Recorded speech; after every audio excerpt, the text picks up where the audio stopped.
कहानी की शुरुआत 10 अप्रैल 2013 से होती है, जहां हमें रात के ठीक 3 बजे दुनिया की सबसे कीमती कैश वैन दिखाई जाती है। ये कीमती इसीलिए है क्योंकि ये वैन रात के गहरे सन्नाटे के बीच अपने कंटेनर में 36,000 करोड़ का कैश लेकर चल रही है। क्योंकि सुबह तक इन्हें ये सारा पैसा अमेरिका के फेडरल बैंक में जमा करना है, इसलिए इस कैश वैन में 4 गार्ड बैठे थे, 2 आगे और 2 पीछे। लेकिन सिर्फ 10 मिनट बाद इन लोगों की एक छोटी गलती की वजह से ये इवेंट इतिहास की सबसे खतरनाक रॉबरी बन जाती है। फ्लिक मूवीज की एक और धमाकेदार वीडियो में आपका स्वागत है। थोड़ी ही देर बाद ये कैश वैन आकर एक सुपरमार्केट के बाहर रुकती है। माहौल पूरी तरह शांत होता है। गाड़ी में मौजूद 2 सिक्योरिटी गार्ड्स अंदर ही बैठे रहते हैं एंड बाकी 2 गार्ड अंदर जाते हैं ताकि एक एक कप कॉफी लेकर खुद को थोड़ा तरोताजा कर सकें, क्योंकि पूरी रात की ड्यूटी के बाद उनकी हालत थकी हुई होती है। ठीक उसी समय एक काली रंग की कार भी धीरे से वहां आकर रुकती है, लेकिन उस पर किसी का खास ध्यान नहीं जाता। जब दोनों गार्ड कॉफी लेकर आराम से बाहर निकलते हैं, तभी अचानक हालात पलट जाते हैं। एक काले कपड़ों में नकाब पहने आदमी उन पर सीधे बंदूक तान देता है। इससे पहले कि वे कुछ समझ पाते, उसी गैंग के बाकी साथी भी दूसरी दिशा से तेजी से वहां पहुंच जाते हैं और दोनों गार्ड पूरी तरह घिर जाते हैं। उधर कैश वैन के अंदर बैठा ड्राइवर जब ये सब देखता है तो बिना समय गंवाए तुरंत पुलिस को कॉल कर देता है। लुटेरे उसे जोर जोर से धमकाते हैं कि तुरंत गाड़ी से बाहर निकल जाए, वरना वे जबरदस्ती करेंगे और हालात बिगड़ सकते हैं। लेकिन ड्राइवर को लगता है कि ये लोग सिर्फ डराने की कोशिश कर रहे हैं और शायद किसी को मारने की हिम्मत नहीं करेंगे, इसलिए वह उनकी बात मानने से इनकार कर देता है और अपनी जगह पर बैठा रहता है। तभी लुटेरे अपने असली इरादे दिखाते हैं। वे एक पावरफुल ड्रिल मशीन निकालते हैं और कैश वैन के बुलेट प्रूफ कांच में छेद करना शुरू कर देते हैं। कांच में छेद करने के बाद वे उसमें एक मजबूत रस्सी फंसाते हैं और उस रस्सी को अपनी कार से जोड़ देते हैं। जैसे ही कार आगे बढ़ती है, पूरी ताकत के साथ कैश वैन का आगे का कांच एक ही झटके में खींचकर निकाल दिया जाता है, जिससे ड्राइवर पूरी तरह एक्सपोज हो जाता है। इसी बीच पुलिस को सूचना मिल चुकी होती है और कई पुलिस गाड़ियां तेजी से उस जगह की ओर बढ़ रही होती हैं। लेकिन लुटेरे इस स्थिति के लिए पहले से तैयार रहते हैं। उनका एक हैकर साथी दूर बैठकर पुलिस की हर मूवमेंट पर नजर रख रहा होता है। जैसे ही उसे पता चलता है कि कई पुलिस वाहन एक साथ मौके की तरफ बढ़ रहे हैं, वह तुरंत अपने साथियों को अलर्ट कर देता है। समय कम होने की वजह से लुटेरे जल्दीबाजी में कैश वैन के पीछे वाले दरवाजे पर एक बम लगा देते हैं और बिना देर किए उसे उड़ा देते हैं। धमाका इतना जोरदार होता है कि दरवाजा तुरंत खुल जाता है और अंदर मौजूद दूसरा गार्ड इस विस्फोट से बुरी तरह घायल होकर बेबस हो जाता है। उसके पास खुद को बचाने की ताकत तक नहीं बचती। लुटेरे ये देखने की भी कोशिश नहीं करते कि अंदर कोई जिंदा है या नहीं, क्योंकि उनका ध्यान सिर्फ अपने मिशन को जल्दी पूरा करने पर होता है। तभी अचानक पुलिस सायरन की तेज आवाज पास आने लगती है। एक पुलिस कार सबसे पहले वहां पहुंचती है, लेकिन लुटेरे किसी भी तरह की बातचीत या चेतावनी का मौका नहीं देते और तुरंत फायरिंग शुरू कर देते हैं। उनकी फायरिंग इतनी भारी और खतरनाक होती है कि पुलिस कार में बैठे दोनों अधिकारी मौके पर ही मारे जाते हैं। कुछ ही सेकंड में दूसरी पुलिस गाड़ियां भी वहां पहुंच जाती हैं और दोनों तरफ से जबरदस्त गोलीबारी शुरू हो जाती है। ये लुटेरे साफ तौर पर बहुत अच्छी ट्रेनिंग लिए हुए होते हैं। भले ही इस मुठभेड़ में उनका एक साथी मारा जाता है, लेकिन उनकी लड़ाई की क्षमता बेहद खतरनाक होती है। वे बिना घबराए लगातार जवाबी हमला करते हैं और पुलिस के कई लोगों को घायल कर देते हैं। हालात पूरी तरह युद्ध जैसे हो जाते हैं। अंत में जब वे वहां से निकलने का फैसला करते हैं तो जाते जाते एक स्मोक बम फेंकते हैं, जिससे चारों तरफ धुआं फैल जाता है और किसी को कुछ साफ दिखाई नहीं देता। इस मौके का फायदा उठाकर वे तेजी से कैश वैन और अपनी काली कार में बैठते हैं और वहां से फरार हो जाते हैं। इस दौरान और भी पुलिस गाड़ियां उस इलाके की तरफ बढ़ रही होती हैं, लेकिन उनका हैकर साथी लगातार उन्हें रास्ता दिखाता रहता है और पुलिस से बचने के लिए सही दिशा देता है। दोनों गाड़ियां तेजी से एयरपोर्ट के पास बने एक टनल में घुसती हैं। वहां से निकलने के बाद वे मेन रोड छोड़कर दूसरी तरफ मुड़ जाते हैं ताकि उनका पीछा करना और मुश्किल हो जाए। पूरी रात की भागदौड़ के बाद आखिरकार सुबह होने से पहले ही वे बिना किसी बड़े खतरे के एक पहले से तय किए गए गोदाम तक पहुंच जाते हैं।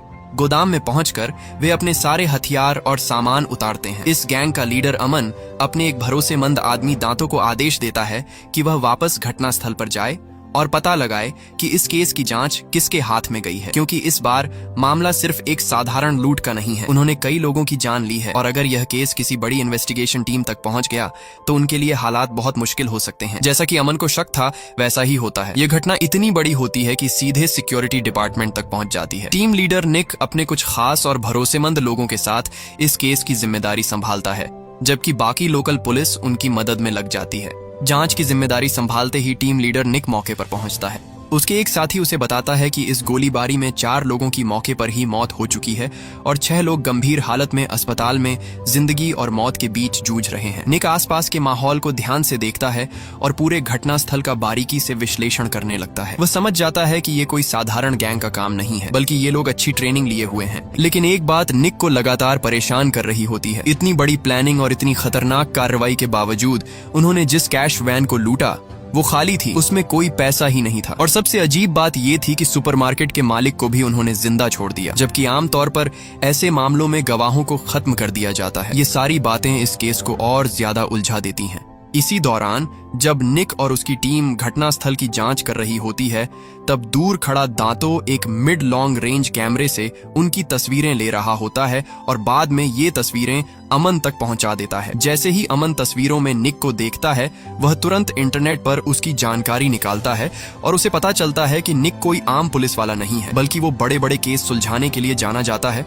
उसकी पहचान काफी मजबूत है। उधर दूसरी तरफ निक भी अपनी जांच शुरू कर देता है। वह समझ जाता है कि लुटेरों को कैश वैन की मूवमेंट और टाइमिंग के बारे में पहले से पूरी जानकारी थी और उन्होंने रास्ते में घात लगाकर हमला किया था, जिससे साफ है कि अंदर से कोई ना कोई उनकी मदद कर रहा था। और लॉस एंजल्स जैसे शहर में इतनी बड़ी गोलीबारी करने की हिम्मत हर किसी के बस की बात नहीं है, इसलिए शक की लिस्ट बहुत छोटी होती है। इसी लिस्ट में एक नाम अमन का भी आता है, जो करीब 8 महीने पहले ही जेल से पैरोल पर बाहर आया था। इस सुराग के आधार पर निक एक बार में पहुंचता है, जहां उसे एक वेटर मिलता है जिसका नाम डॉनी होता है और वही डॉनी अमन की गैंग के साथ जुड़ा हुआ होता है। निक चालाकी से उससे सवाल जवाब करने की कोशिश करता है, लेकिन डॉनी भी कम नहीं होता। वो सब समझते हुए भी अनजान बनने का नाटक करता है और कुछ भी साफ साफ नहीं बताता। उसे लगता है कि निक अब ज्यादा कुछ नहीं कर पाएगा और बात वहीं खत्म हो जाएगी। लेकिन असली खेल तो अभी बाकी होता है। जब डॉनी अपनी शिफ्ट खत्म करके बाहर निकलता है, तभी अचानक निक वहां पहुंच जाता है और बिना किसी चेतावनी के उसे इलेक्ट्रिक शॉकर से बेहोश कर देता है। जब डॉनी की आंख खुलती है तो वो खुद को एक अजीब से माहौल में पाता है। उसके आसपास कई लड़के लड़कियां होते हैं और ये पूरा माहौल किसी पुलिस स्टेशन जैसा बिल्कुल नहीं लगता, बल्कि किसी गुंडों के अड्डे जैसा लगता है। निक और उसकी टीम का रवैया भी बिल्कुल वैसा ही होता है जैसे कानून के दायरे से बाहर काम करने वाले लोग हों। डॉनी अब भी खुद को बचाने की कोशिश करता है और कुछ भी मानने से इनकार करता है, लेकिन निक सीधे उसके सामने एक फोटो रख देता है जिसमें वो और अमन एक साथ सड़क पर दिख रहे होते हैं। लेकिन डॉनी फिर भी जिद पर अड्डा रहता है और कोई जानकारी देने को तैयार नहीं होता। इस पर निक का सब्र टूट जाता है और वो बेहद क्रूर तरीके से उसका गला दबाकर उसे डराता है। हालात इतने खतरनाक हो जाते हैं कि डॉनी आखिरकार टूट जाता है और सच बोलने को तैयार हो जाता है। वो मान लेता है कि उसने पिछली रात की लूट में हिस्सा लिया था, लेकिन वो सिर्फ एक ड्राइवर था। उसे न तो कोई हथियार दिया गया था और न ही उसे ये बताया गया था कि असल में वो लोग एक खाली कैश वैन को क्यों लूट रहे हैं। उसे सिर्फ इतना पता था कि अमन और उसके साथी सभी रिटायर्ड मिलिट्री के लोग हैं। अमन को उसके ड्राइविंग स्किल के बारे में पता चला था, इसलिए उसने उसे बाहर से उठाकर अपने साथ जोड़ लिया और पैसे कमाने के लालच में डॉनी ने भी बिना ज्यादा सोचे इस काम के लिए हाँ कर दी। डॉनी जो कुछ जानता था वो सब बता देता है। इसके बाद निक उसे ज्यादा परेशान नहीं करता, लेकिन उससे एक नई शर्त रखता है। अब उसे पुलिस के लिए अंडरकवर काम करना होगा, यानी गैंग के बीच रहकर उनकी जानकारी देता रहेगा। डॉनी के पास कोई दूसरा विकल्प नहीं बचता, इसलिए वो मजबूरी में हाँ कर देता है। लेकिन अंदर ही अंदर उसे पता होता है कि अब वो दोनों तरफ से फंस चुका है। न तो वो गैंग को धोखा दे सकता है और न ही पुलिस से बच सकता है। अब उसके लिए हर कदम बहुत सोच समझकर रखना जरूरी हो गया था। डॉनी के पास अचानक अमन का फोन आता है और वह उसे तुरंत बाहर मिलने के लिए बुलाता है। जब दोनों मिलते हैं तो इस बार अमन उसे अपने अगले बड़े प्लान के बारे में बताता है। उसका नया निशाना एक साधारण बैंक नहीं, बल्कि एक ऐसा फेडरल बैंक होता है जो खास तौर पर बाकी बैंकों के पैसे को संभालने का काम करता है। अमन डॉनी को समझाता है कि अमेरिका में लगभग हर 48 मिनट में एक बैंक डकैती होती है, लेकिन यह फेडरल बैंक एक ऐसा बैंक है जिसे आज तक कोई लूट नहीं पाया है। इसकी सुरक्षा इतनी कड़ी है कि इसके आसपास की हर सड़क पर साउंड और इमेज डिटेक्शन सिस्टम लगे हुए हैं। जैसे ही कोई व्यक्ति बैंक के अंदर कदम रखता है, सेंट्रल सिक्योरिटी सिस्टम तुरंत उसकी पूरी जानकारी स्कैन कर लेता है। यहाँ तक कि अगर उस पर कोई पुराना जुर्माना भी बकाया है तो वो भी सामने आ जाता है। अमन आगे बताता है कि बैंक का असली काम नीचे के फ्लोर पर होता है, जहां कैश वैन आकर पैसे के बॉक्स उतारती हैं। बैंक के अंदर अरबों डॉलर की नकदी मौजूद होती है और हर एक नोट का सीरियल नंबर रिकॉर्ड में दर्ज होता है। जब दूसरे बैंकों से पैसे यहाँ लाए जाते हैं तो सबसे पहले उनकी गिनती होती है, फिर नए और पुराने नोट अलग किए जाते हैं। पुराने नोटों के सीरियल नंबर डेटाबेस से हटा दिए जाते हैं और फिर उन्हें मशीनों से पीस कर खत्म कर दिया जाता है। हर दिन करीब 300 मिलियन डॉलर के पुराने नोट पाउडर बना दिए जाते हैं और फिर एक कचरा कंपनी उन्हें उठाकर ले जाती है। यहीं से अमन का असली प्लान शुरू होता है। वह डॉनी को बताता है कि उनका टारगेट बैंक के अंदर रखे पैसे नहीं है, बल्कि वो पुराने नोट हैं जिनके सीरियल नंबर पहले ही हटा दिए गए होते हैं। यानी अगर वे उन नोटों को मशीन में जाने से पहले चुरा लेते हैं तो उन्हें कोई ट्रैक नहीं कर पाएगा, लेकिन इतनी कड़ी सुरक्षा के बीच सीधे अंदर जाना नामुमकिन है। इसलिए अमन ने पहले जो खाली कैश वैन लूटी थी वो उसी प्लान का हिस्सा थी। वह उसी कैश वैन का इस्तेमाल करके बैंक के अंडरग्राउंड एंट्री से अंदर घुसने का रास्ता बनाने वाला था। उधर निक भी अपनी जांच में पीछे नहीं था। वह धीरे धीरे अमन के गैंग के बाकी सदस्यों की जानकारी निकाल लेता है। उसे पता चलता है कि ये सभी लोग किसी न किसी रूप में आर्मी से जुड़े हुए थे। कोई एक्सप्लोसिव एक्सपर्ट था, कोई मरीन का हिस्सा रह चुका था, तो कोई असली जंग के मैदान में लड़ चुका था।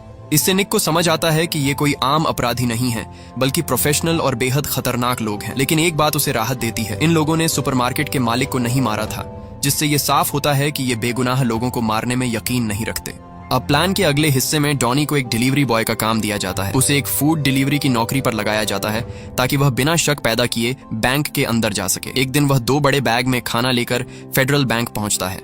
अंदर जाने से पहले उसे 2 सिक्योरिटी चेक से गुजरना पड़ता है और उसकी पहचान भी वेरीफाई की जाती है। डॉनी का रिकॉर्ड साफ सुथरा होने की वजह से उसे अंदर जाने की इजाजत मिल जाती है। रजिस्ट्रेशन के बाद उसे एक टेम्पररी एक्सेस कार्ड दिया जाता है, लेकिन उसकी एंट्री सिर्फ दूसरे फ्लोर के डाइनिंग एरिया तक ही सीमित होती है। डॉनी अंदर जाकर एक कर्मचारी को खाना देता है और यह सब देखकर दूर बैठा अमन संतुष्ट हो जाता है कि उसका प्लान सही दिशा में जा रहा है। लेकिन दूसरी तरफ निक भी उस पर नजर रख रहा होता है। उसे शक होता है कि जो आदमी पहले बार में काम करता था वो अचानक बैंक के पास डिलीवरी क्यों कर रहा है। डॉनी जानबूझकर कुछ भी ऐसा नहीं करता जिससे वो शक के घेरे में आए।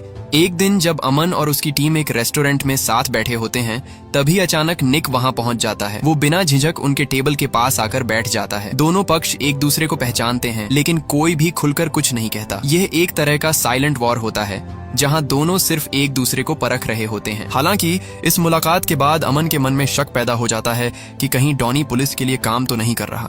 जब वे वापस अपने ठिकाने पर पहुंचते हैं तो अमन डॉनी पर बंदूक तान देता है और बाकी लोग भी उसे शक की नजर से देखने लगते हैं। डॉनी पूरी मजबूती से अपनी सफाई देता है और कसम खाकर कहता है कि उसने किसी को कुछ नहीं बताया। काफी देर सोचने के बाद अमन उस पर भरोसा करने का फैसला करता है, लेकिन साथ ही उसे एक मैसेज भी देता है। वह चाहता है कि डॉनी जाकर निक को बताए कि उनका अगला एक्शन शुक्रवार को होने वाला है। डॉनी इस मौके का फायदा उठाकर निक से मिलता है और उससे पूछता है कि उसने पहले उसे क्यों फंसाया। निक जवाब देता है कि यह सब उसकी सुरक्षा के लिए किया गया था। डॉनी उसके इस जवाब से चुप हो जाता है, लेकिन फिर भी वह उसे अमन के प्लान की तारीख बता देता है, हालांकि टारगेट के बारे में कुछ साफ नहीं करता। उसी रात निक एक बार में जाता है जहां एक डांसर उससे बात करने आती है और दोनों के बीच नजदीकियां बढ़ जाती हैं। लेकिन अगली सुबह कहानी में एक अजीब मोड़ आता है। जब अमन अपने घर पहुंचता है तो उसकी गर्लफ्रेंड घबराई हुई हालत में कमरे की तरफ भागती है और कुछ ही देर में निक भी बिना कपड़ों के वहां से बाहर निकलता है। दोनों की नजरें मिलती हैं। माहौल बेहद अजीब हो जाता है, लेकिन अमन गुस्सा करने के बजाय खुद को शांत रखता है और ऐसे निकल जाता है जैसे कुछ हुआ ही ना हो। आखिरकार वह दिन आ जाता है जब इस बड़े प्लान को अंजाम देना होता है। शुरुआत में अमन का इरादा फेडरल बैंक को टारगेट करने का ही था, लेकिन आखिरी समय पर वह अपना प्लान बदल देता है। इस बार वह खुद डॉनी को एक बंदूक देता है और सख्त लहजे में चेतावनी देता है कि जब तक बहुत ज्यादा मजबूरी ना हो वह गोली नहीं चलाएगा। दूसरी तरफ निक भी पूरी तैयारी में लगा हुआ होता है। हालांकि डॉनी ने उसे असली टारगेट के बारे में नहीं बताया होता, लेकिन निक को पूरा यकीन होता है कि अमन इतना बड़ा रिस्क लेकर फेडरल बैंक पर हमला नहीं करेगा। इसलिए वह अंदाजा लगाता है कि शायद यह सब सिर्फ ध्यान भटकाने के लिए है। उसे ज्यादा भरोसा अमन की गर्लफ्रेंड से मिली जानकारी पर होता है, जिसके आधार पर वह अपनी टीम के साथ एक दूसरे बैंक के पास पहले से ही घात लगाकर बैठ जाता है। कुछ ही देर बाद एक संदिग्ध गाड़ी वहां पहुंचती है, जिससे पूरी तरह हथियारों से लैस नकाबपोश लोग बाहर निकलते हैं। निक उन्हें तुरंत पकड़ने की बजाय इंतजार करता है ताकि वे रंगे हाथों पकड़े जा सकें। जैसे ही 4 लुटेरे बैंक के अंदर घुसते हैं, वे सबसे पहले सिक्योरिटी गार्ड्स को काबू में कर लेते हैं और बंदूक के दम पर सभी कर्मचारियों और ग्राहकों को एक जगह इकट्ठा कर देते हैं। इसके बाद वे बैंक के सभी कैमरों को तोड़ देते हैं ताकि कोई रिकॉर्डिंग न हो सके। बैंक मैनेजर समेत सभी लोगों को हॉल में बैठा दिया जाता है। अमन सबको साफ साफ कहता है कि अगर वे लोग शांति से उनकी बात मानेंगे तो किसी को नुकसान नहीं होगा, इसके बाद सभी के मोबाइल फोन छीन लिए जाते हैं, उनके हाथ बांध दिए जाते हैं और बाहर की तरफ देखने वाले सभी रास्तों को बंद कर दिया जाता है। फिर अमन बैंक मैनेजर को अलग ले जाकर उससे एक अजीब काम करवाता है। वह उसे पुलिस को फोन करने के लिए कहता है। यह बात खुद मैनेजर को भी अजीब लगती है, क्योंकि आमतौर पर लुटेरे पुलिस से बचना चाहते हैं, लेकिन यहाँ उल्टा हो रहा था। फोन पर अमन पुलिस से मांग करता है कि 1 घंटे के अंदर उन्हें $10 मिलियन कैश और एक फ्यूल से भरा हुआ हेलीकॉप्टर दिया जाए, नहीं तो हर 1 घंटे में एक एक करके बंधकों को मार दिया जाएगा। साथ ही वह चेतावनी देता है कि अगर पुलिस ने कोई चालाकी दिखाने की कोशिश की तो वे तुरंत किसी को भी मार सकते हैं। मजबूर होकर मैनेजर वही करता है जो उससे कहा जाता है। बाहर खड़ा निक यह सब सुनकर हैरान रह जाता है। वह सोच रहा था कि इस बार वह अमन को चौंका देगा, लेकिन उल्टा अमन ने ही उसे एक कदम पीछे कर दिया था। कुछ ही देर में आसपास की पुलिस भी वहां पहुंच जाती है, लेकिन निक उन्हें रोक देता है और बताता है कि वह पिछले कई हफ्तों से इस गैंग का पीछा कर रहा है और अब वह बिना सोचे समझे कोई गलती नहीं करना चाहता। अंदर अमन के लोग एक बड़ा बैग लेकर बैंक के वॉल्ट की तरफ जाते हैं और मैनेजर से उसे खुलवाते हैं। हालांकि उन्होंने पहले कहा था कि उन्हें कोई नेगोशिएटर नहीं चाहिए, लेकिन पुलिस अपनी तरफ से बातचीत शुरू करने की कोशिश करती है। इस पर अमन गुस्सा हो जाता है और बिना ज्यादा बहस किए एक बंधक को पकड़ लेता है। वह आदमी समझ जाता है कि अब उसका बचना मुश्किल है। वह बार बार अपनी जान की भीख मांगता है, लेकिन अमन उसे गोली मार देता है। इस घटना के बाद बाहर खड़ा निक गुस्से से भर जाता है। अब पुलिस भी इस मामले को हल्के में नहीं लेती और पूरी गंभीरता से काम करने लगती है। वे अमन को बताते हैं कि उसकी मांगी हुई चीजें पहुंचने में 90 मिनट लगेंगे। अमन इस बात से संतुष्ट हो जाता है। इसी बीच स्पेशल फोर्स की टीम भी वहां पहुंच जाती है और पूरे बैंक को चारों तरफ से घेर लिया जाता है। लेकिन हैरानी की बात यह होती है कि इतनी टाइट सिक्योरिटी के बावजूद अमन बिल्कुल भी घबराया हुआ नहीं लगता। उल्टा वह आराम से निक को फोन करता है और उससे बात करता है। उसकी यह शांति निक को और ज्यादा परेशान कर देती है, क्योंकि उसे समझ नहीं आता कि इतनी मुश्किल स्थिति में भी अमन इतना कॉन्फिडेंट क्यों है। इसी दौरान जब बाहर पुलिस रेस्क्यू प्लान बना रही होती है, अंदर अमन का एक साथी चुपचाप बैंक के अंदर अलग अलग जगहों पर बम सेट कर चुका होता है। अचानक जोरदार धमाका होता है, जिससे बाहर खड़े सभी लोग कुछ पल के लिए समझ ही नहीं पाते कि आखिर हुआ क्या है। किसी को समझ नहीं आता कि लुटेरे खुद ही बैंक को क्यों उड़ा रहे हैं। असल में यह सब सिर्फ एक चाल होती है। अमन का असली निशाना वही फेडरल बैंक होता है। उसका हैकर साथी कई दिनों से उस बैंक के अंदर की बातचीत सुन रहा होता है और उसे पता चलता है कि उसी दिन दोपहर 3 बजे एक बड़ी रकम दूसरे बैंक से फेडरल बैंक में ट्रांसफर होने वाली है। उधर निक धमाके के बाद बैंक के नक्शे और शहर की प्लानिंग को ध्यान से देखने लगता है। तभी उसे एक बहुत जरूरी चीज का पता चलता है। उस बैंक के नीचे से एक सीवर पाइपलाइन गुजरती है और फिर उसे तुरंत समझ आ जाता है कि अमन और उसकी टीम इस धमाके का इस्तेमाल करके पहले ही वहां से भाग चुके हैं। निक को यकीन हो जाता है कि लुटेरे अब यहाँ नहीं हैं। वह बाकी सबकी बातों को नजरअंदाज करके अकेले ही बैंक के अंदर घुस जाता है। उसके साथी उसे पागल समझते हैं, लेकिन उसके करीबी लोग जानते हैं कि वह कुछ सोचकर ही ऐसा कर रहा है। अंदर जाकर वह देखता है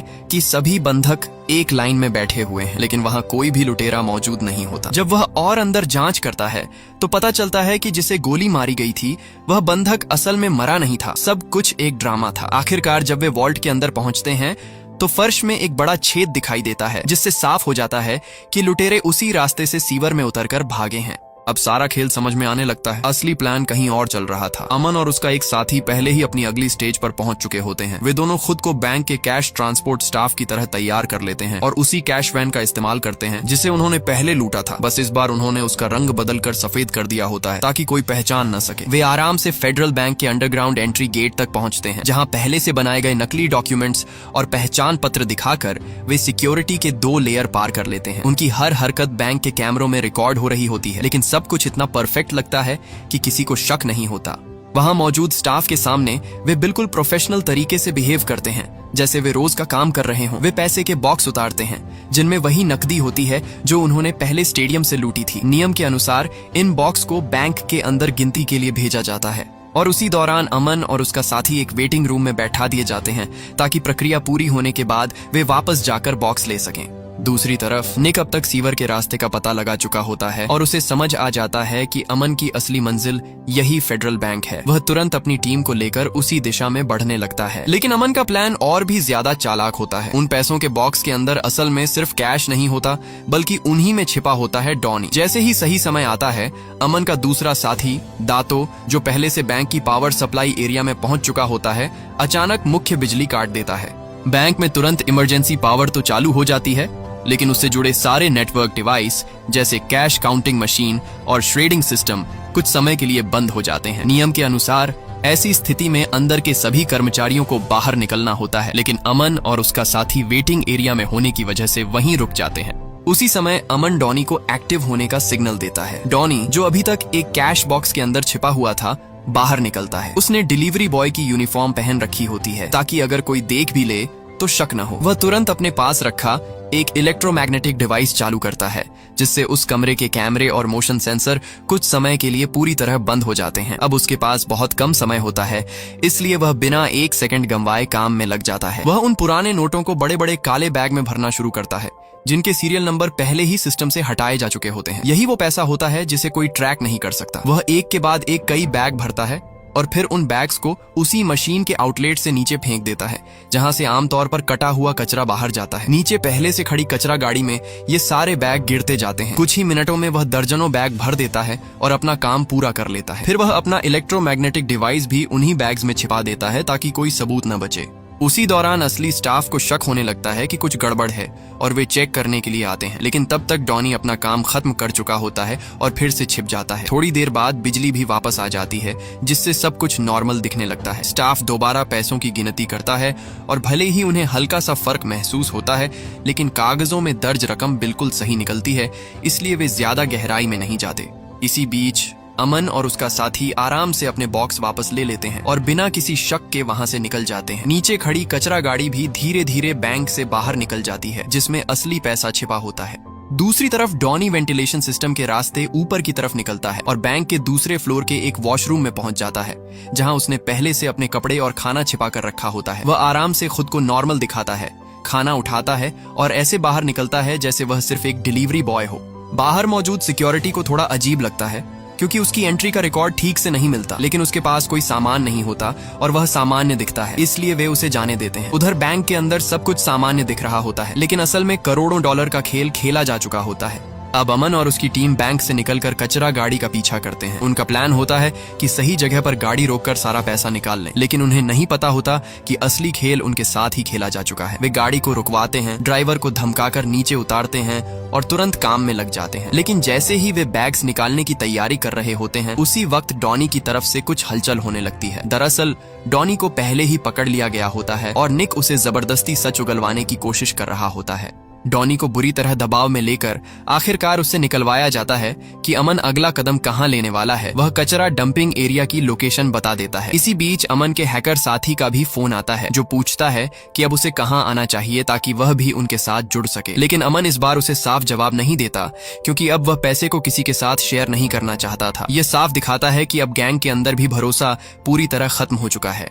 उधर अमन के साथी तेजी से कचरा गाड़ी से बैग्स निकालने लगते हैं। वे अपने नकली कपड़े और पहचान के सारे निशान भी वहीं खत्म कर देते हैं ताकि कोई सबूत न बचे। सब कुछ प्लान के मुताबिक ही चल रहा होता है, लेकिन तभी निक अपनी टीम के साथ वहां पहुंचने के लिए तेजी से बढ़ रहा होता है। कुछ ही देर में दोनों तरफ आमना सामना हो जाता है। अब हालात पूरी तरह बेकाबू हो जाते हैं। सड़क पर ट्रैफिक जाम लगा होता है, जिससे अमन और उसके साथियों के पास भागने का कोई साफ रास्ता नहीं बचता। मजबूरी में वे सभी अपने हथियार निकाल लेते हैं और फुल बैटल मोड में आ जाते हैं। दूसरी तरफ निक भी इस मौके को हाथ से जाने नहीं देना चाहता। वह अपने लोगों को साफ आदेश देता है कि किसी भी कीमत पर उन्हें रोका जाए। इसके बाद शुरू होती है एक बेहद खतरनाक और जबरदस्त गोलीबारी, जहाँ दोनों तरफ के लोग प्रोफेशनल फाइटर्स की तरह लड़ रहे होते हैं। गोलियां लगातार चल रही होती हैं, गाड़ियां टूट रही होती हैं और आम लोग डर के मारे इधर उधर भाग रहे होते हैं। इस मुठभेड़ में अमन का एक करीबी साथी मारा जाता है, जबकि निक की टीम का भी एक आदमी जान गंवा देता है और दूसरा बुरी तरह घायल हो जाता है। हालात और खराब होते जाते हैं। अमन और उसका एक आखिरी साथी बचते हैं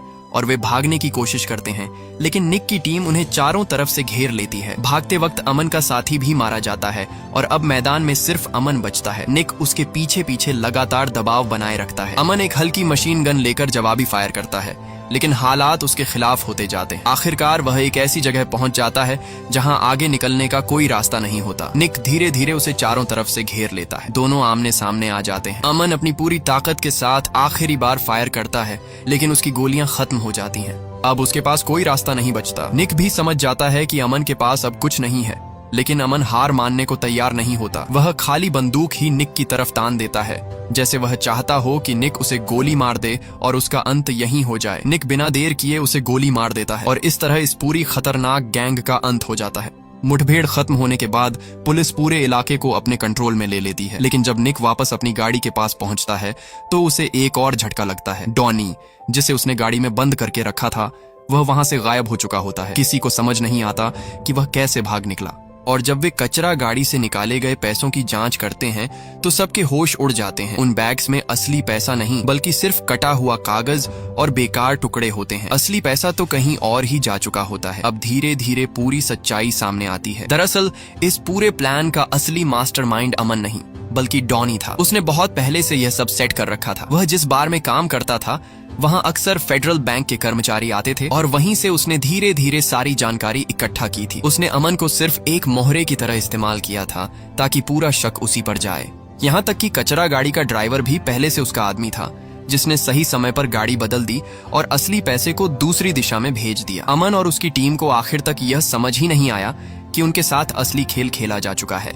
निक भी इस पूरे खेल में इस्तेमाल हो गया। वह अपनी जान जोखिम में डालकर लड़ता रहा, लेकिन असली फायदा किसी और को मिला। आखिर में सिर्फ डॉनी ही बचता है, जो सारा पैसा लेकर गायब हो चुका होता है। कुछ समय बाद लंदन के एक बार में वही डॉनी एक नए नाम से काम करता हुआ दिखाई देता है, जैसे कुछ हुआ ही ना हो। लेकिन उसकी नजर अब एक और बड़े टारगेट पर होती है, एक बड़ी डायमंड डील पर। इससे साफ हो जाता है कि उसका खेल अभी खत्म नहीं हुआ है, बल्कि यह तो सिर्फ शुरुआत थी। आपको आज की वीडियो कैसी लगी कमेंट्स में जरूर बताना। मिलते हैं नेक्स्ट वीडियो में, तब तक के लिए बाय।